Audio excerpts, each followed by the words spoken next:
Hey everyone, today I wanted to make a update to the Assetto Corsa controller settings. I've made a few changes to the settings that were in previous videos. In this video I'm going to show you the updated settings and also how to use plugins. You don't need the plugins, but I'll tack that onto the end of the video.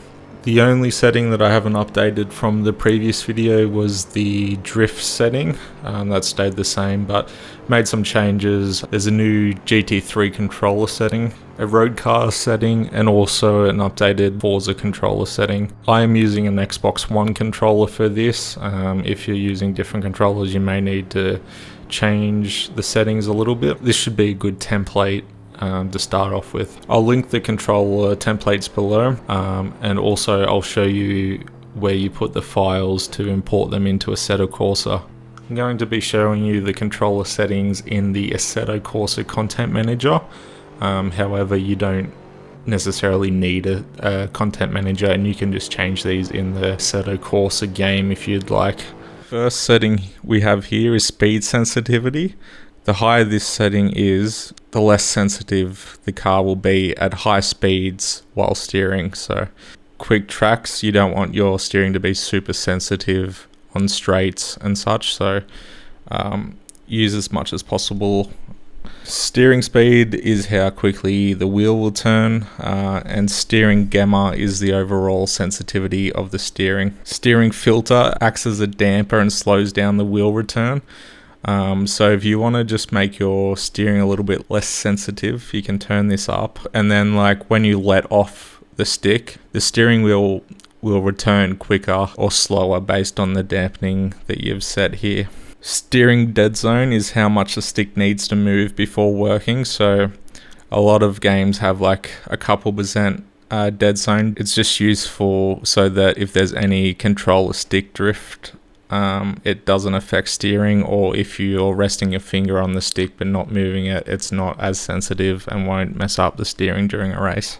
You can find the link to these templates in the description below. If you go to the local files of your Assetto Corsa game, which you can do by going into Steam and clicking up here, and then going into the CFG controller presets folder, you can copy the templates in here and they should show up in game.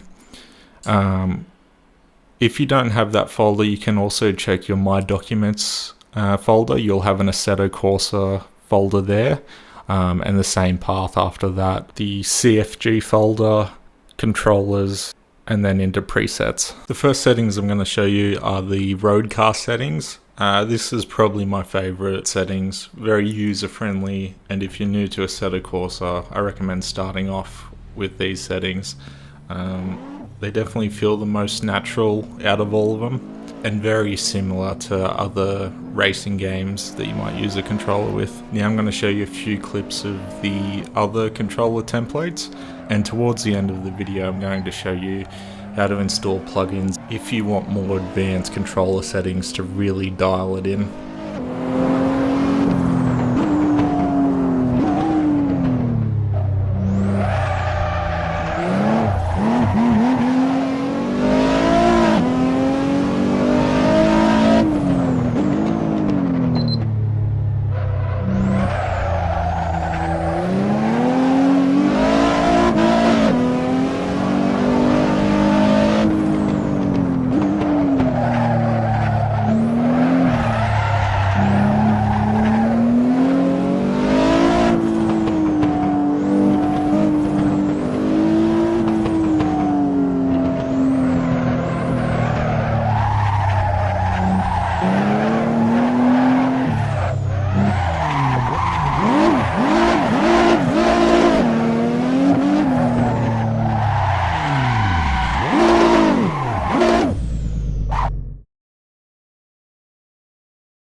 If you're unhappy with some of the controller settings in this video, there's also a few plugins that you can add to Assetto Corsa to give you a wider range of settings to change, and hopefully that will help you dial in some of the controller settings for the game. There's this plugin called Advanced Gamepad Assist. You do need Content Manager and CSP to be able to add this plugin into the game. It is pretty simple to install. You just copy the plugin files into the Assetto Corsa root folder. And then you want to make sure that you have CSP installed, which you can find in the Content Manager. You're going to need version 2.0 or higher of CSP.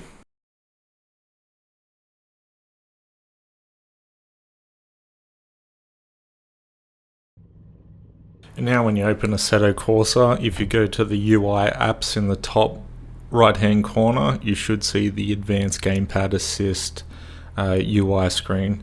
You'll have some settings in here that you can change. This will give you added functionality, and there's all sorts of stuff that you can have a play around here. If you do have this plugin on, it will disable the controller settings you've already put in beforehand. There's also some auto steering functionality that will kind of just guide the car a little bit and help you out when needed. If you also drag down this UI app, you'll see that there are a few templates in there you can try out. Personally, I found the author suggestion template's pretty good, and then I've just turned down the steering assist on this one. I'd prefer to have basically no assist on this. I hope you enjoyed this video. Please subscribe. Thanks for watching.